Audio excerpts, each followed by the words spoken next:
Ready? Go. All right, so we're ready to braid this next belly. So here's what the yoke would look like. I always have them crossed already, usually when I tie it, because I like them crossed that way. It doesn't matter which way you do it, depending on what you do, but I already know that this one has to go over the top. And then if we cross, so imagine we just cross this top one right here, right? That's all we did. They're all four out. Well, now that it's like that, I'm technically going over one, under one, grab, and place. And that's how you get the back versus the front figured out. And once again, split them over, under. Then I'm not going to pull it too hard. You could also pull them right off the yoke if there's not much yoke on there. That's another reason you don't want to pull hard right here. But while I'm here, I'm going to go ahead and just tuck all that in, and already I'm just trying to hold it into place, like my hand's already shaping it. Don't worry about too much. And again, I don't want to braid yet. I'll be pulling them off stuff. I'm just going to tuck it in a little bit, kind of pull out, and just to get it started, like I said, there's no braiding yet because there's nothing to pull on except pulling them off the yoke. Just slide them all up a little if you need to start. Like pull back a little, pull out, just not pulling hard. I'm just placing them in place while I get the core kind of shaped in my hand. And with the Raiders, it's like right off the tip. So I mean, this is the handle's already in it. So now that we got it kind of in place, all right, everything's good to go. I'm going to pull just a little more, but not much more, because once again, I don't want to start pulling gaps and making gaps here, because if you pull too early, this is going to slide forward, and that maybe is where you saw the gap on the one you had. Might have been also I gave you bad leather, not taped right, but I'm still going to pull a little bit more out to the side and not my hardest, just snug. There. Now that we've kind of gone what I'd call 2 full sets, once we got the base done, and then we did a full set of 4 strands or so we've done about 6 or 8 plaits. Now I can reach back and grab, pull and place. Now I'm always with this core, even though I'm pinching it here, and this finger kind of is loose for me, but you find a way. Even though the fact that I'm holding it is always shaping it. All right, the fact that I'm always pinching here, but imagine this part is pulling back the whole time. So like even though you don't see it, this is constant. Even though I'm grabbing it here, this is constantly pulling in a sense, or has a slight tug. Let's just say slight tug instead of you pulling your hands apart. Slight tug, slight pressure. This pinches it, well, this tugs it, this pinches it. So when I grab in here and I pull good, it's already tight. And what Joe would do is he'll push pull. Like say if I held it straight and this is the right angle to plait, well, say this was straight and this pull, well, there's a little push here and a pull here. So even though it may look like I'm pulling more straight, the thing is the core is turned when you do it. So when you get to the bottom of it, you see pictures of David pulling back, and like, that's not how it's done. Well, I'm like, well, but David's pulling this really sideways when he pulls it back. So you're finding the angle regardless, and whatever geometry, like say is the right angle, whatever geometry you use, because when this hand comes in, it's going to do the same thing. It's going to be the exact opposite geometry. Just keep it consistent. But don't worry, you shouldn't worry too much about geometry right now anyways. It still all depends on that plait. So once again, pull a little, pinch, go, right? So then I just pull and replace. But now I'm pulling tight, and now it's not going to break anything or pulling off. And see that little lip? We'll just cut that off before we even roll it, right? So grab and replace, which is I grab, my hand's already under it, I'm pulling, and then I can also, when I get ready, I'll twist. I'll not only twist the side, I'll twist it a little bit and push against it if you need to tie it braid. Like, that's how Joe could, I don't really completely braid this, but this is how Joe did it. Just twist and pull. Twist and pull. You see, it's already there, so when I replace, my hand's already under. This is where you can braid a 4-plait really fast. See, my hand's already under. I just gotta let my thumb go. Just gotta let my thumb go. My hand's already under everything, so all I gotta do is grab. It's very easy, and that's why when you see it braid fast, you can see why, because all I'm doing is I replace it, I'm pulling, I'm always kind of pulling back a little bit, and your body, just like the fact you hold it, your body can hold it back. The fact that I have the same anchor point, and it's okay there's a swivel, but doesn't matter, like and when I talk about geometry, don't be doing this with one strand up, and then on this side, you're like, tighten down. Like, geometry here is important to match it up, but also, is it up, is it down? Just pay attention to what you're doing and just try to do that. If I grab this far back, well, I want to make this, whatever that distance is, the same distance I pull that one. Instead of like, so just whatever you do, it doesn't matter if you're farther away, closer away, just be consistent with it, all right? And now, I've got enough tangled up. Pull out the core, it's the whipmaker's knot. Pick 2, see I'm still pinching it, all right? I usually use this hand to kind of hold these 2, and then what I'll do is I'll just pull one of them straight up, not out. You pull out, it brings it all up in a knot, but just go straight up. Got the other one. And And when I pinch it, just untangle these a bit, get these to come in. Now you're good. All right. So like I said, the core's in here. You're always kind of shaping it. Even if I had a hard belly, I'm still always kind of pulling on. There's a lot really going on here. This is shaping it, pulling it, pinching it. And then when this, see, this goes up and over just so I can pinch it. So I don't really like let go of anything. I slide it under while I'm still keeping pressure on that as I place it. It'd be like push, slide over the thumb. I'm trying to exaggerate a bit, but when I'm doing this stuff, I'm just always, because when you grab, like right here, I'm actually pulling back every time I replace, or every time before I switch it off, I pull back, replace.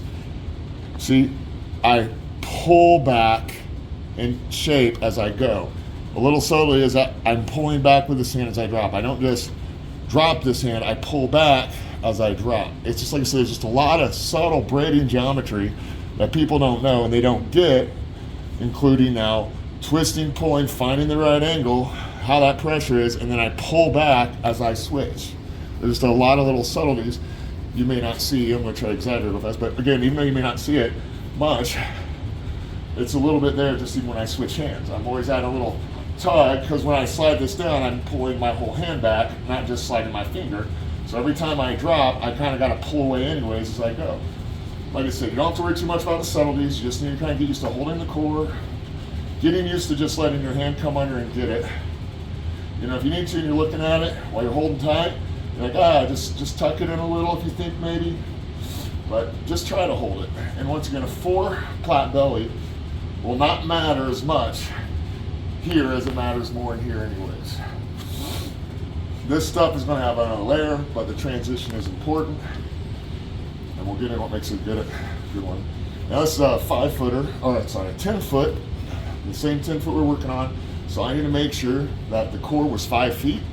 And the first belly has to make sure that I can braid up to 2.5 feet, which is half the length of the, well, a quarter length of the whip, half the length of the core. So my first belly on a full size, I need enough braiding to go half or a quarter length of the whip, so it needs to be 2.5 feet. But I need to have enough strands left over for filler for the rest of the core, and we'll get into that. So it's taking longer than I want to talk too much. It won't take long once I do this. All right, sorry. Now that I can think for a minute. So once again, 10-footer. We already showed on the other video, this is a 5-foot core. And I'll talk more about the science behind making these bellies, but I need to make sure that my belly will cover. If it's a 5-foot core on a 10-foot belly, the braiding has to at least do 2.5 feet, which is about here. So once again, back to where we were.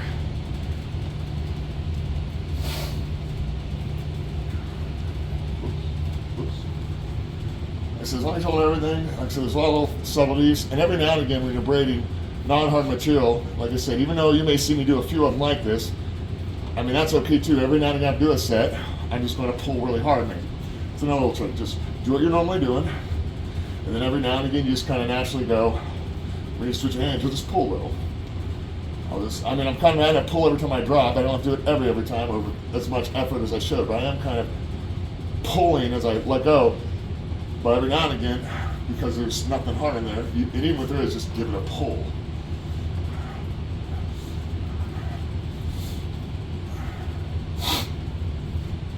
And then we talked about trying to figure out how I explained how wide I needed the core. And you want to know about belly tail geometry. Well, again, on that first belly, they need to be about 10 millimeters to, well, more like 12 millimeters here, but they need to taper fast to 10 or 9 because you see, can you get up here closer? So like where they start, they need to be about whatever that is, 12, 13, I don't know, 11, anywhere they need to be. But you see they need to, for about an inch, they look fat, but like I said, they need to be fat just to cover that, but they need to immediately taper because it shrinks so much because the bolster fills that in. So good, again, this is important right here. Melinda, squeeze that as hard as you can with it. Tell me, no, the part that's not metal. Squeeze, how does that feel, like a rock or what? Yeah. The problem is if you're feeling smush here, and you'll know it, it's smushed because this is as fat as that there. So there's not enough, the layer's too fat and there's not enough material on the inside and you'll feel it's not a rock. But everybody talks about binding, but making sure that flares out well and that this tapers well here is what makes it a rock and gives you top quality whip. People talk about it all comes down to the core. Well, it does come all down to the core. Not that you need to shave this too, but everything can only be based off my first braided layer. And so that becomes the other problem. Becomes the other problem with people because everything's dictated off their first braided layer. It's like a car. I've got to have a frame before I can put the shell on it. So they get these little, they try to put a Lamborghini shell 12 plat kangaroo bullwhip on internals that are just like a crappy old Volvo. And they're like, it's a performance whip. I'm like, no, it isn't, because it doesn't matter how much you put wrapping paper on a turd. At the end of the day, they open up and they got a turd. So it all comes down to that core. It all comes down to that heart. Now this is probably close enough, probably a little more. Now say I want this at 2.5 feet, I'll just try to go a little faster. What I want to do is get about 2.5 feet or a couple inches over. I don't mind that I braid over it. I'd rather braid a few inches over on all the braided belly layers. That way I can undo it if needed to make a better whip. And I'll try to explain them when we get to stuff if I get a chance. But once again, this is probably it right now. It's close enough. All right, so like I said, all the things I showed you what I did on that tutorial, I probably did. You just didn't notice that I went to some geometry from down to the next. On braided bellies, I don't need to study this so much like on a higher plat like the 8 or 12 or the other blade, but it's good to study the English you'll be pulling. A lot of that just kind of comes natural, I think, for people once you do it over time, and that can be confusing. So we get this. Oh, so real quick, just to finish it up almost. So this is the same core that I did. That's a little over 6.5 feet, but the 5 foot mark was good. This is the first belly on a 10 foot. Yours is an 8 foot. So instead of being 5 feet, it'll be 4 feet. Instead of being 2.5 feet, it's 2 feet. So with that core you got, you're gonna braid up to 2 feet on yours, but mine's 2.5, it's a 10. Like I said, remember how I saw that core? I tapered it really fast to the quarter mark. And you can see that shape there, it went really fast. So these strands have to reflect well enough to where they don't become puffy and soft. So it's almost better to err, and maybe not too much to err on having longer strands that are slimmer than fatter strands that are short. But either way. So the first belly goes to a quarter length braided, and I went tails to hopefully go well past the halfway point, and the halfway point is around here, so that they do enough. And now this one gets untied, it'll give me a little bit more. But you want that much change. So the first belly for a 10 foot should have enough strands to be 2.5 feet braided and another 2.5 feet or hopefully 3 feet more. Because when I get the next layer is to put the second, well, get a bolster on it, and the bolster will come all the way to the halfway mark and then some, almost like 6.5 feet, because this is longer than I want on the core. But that's okay, because when we get that bolster on there and then we braid the second belly up to here, I'm going to undo all this, and I'm going to look at what I got left from the bolster here on out. I'm going to look at what I got from the core on out. I'm going to look at these strands, and I'm going to know where that 5 point mark is and know exactly kind of what filler and what width of leather I want at that point. Just like I kind of explained that there, and we'll get into that, but you'll figure what that is. And that should be about as wide as this. Because we talk about this starting at 12 to 10, and you're like, well, where do I taper what? Well, on a first belly or a second belly, it's still got to start at 12 or 12 to 14 on the second belly. But the second belly doesn't need to taper so fast to match it. It'll be a wide layer. It'll be less taper, but it'll taper evenly all the way down the second belly, but it's going to braid all the way to this point. But by the time the strands, whatever they start on, get to this point, they're going to be, again, up here. As small as stuff right there. It's going to, because once again, it all is going to end to about the size of a fall hitch or more here. And when I get that next layer, I'm going to get all this stuff tapered to my own pleasing eye and remove what I can or trim what I can. So when I get that second belly, it'll again be looking almost like this, but it will now have the second belly tails going out for another a quarter of the width to the 3/4 mark. Then we'll talk about the second bolster, and I mean that's all it is, just layer on top of layers. But one last tip, so when I do this, you kind of get these little knocks sticking out. You know, before you might have gaps, but you'll probably have some overlap. So you have something like that, just going to take a blade, put it behind it, and I'm just going to rotate my hand across. And it's okay because it's not going to affect anything. We didn't cut anything off. We just cut off where they knock together. And then when you roll that, it'll all smash in a lot better. And that's enough for now. And I'll probably have to cut that video and have to get it to you. But that should be the tutorial from this point. Better questions after this, and I'll try to nail the rest on the other ways. But that should help you.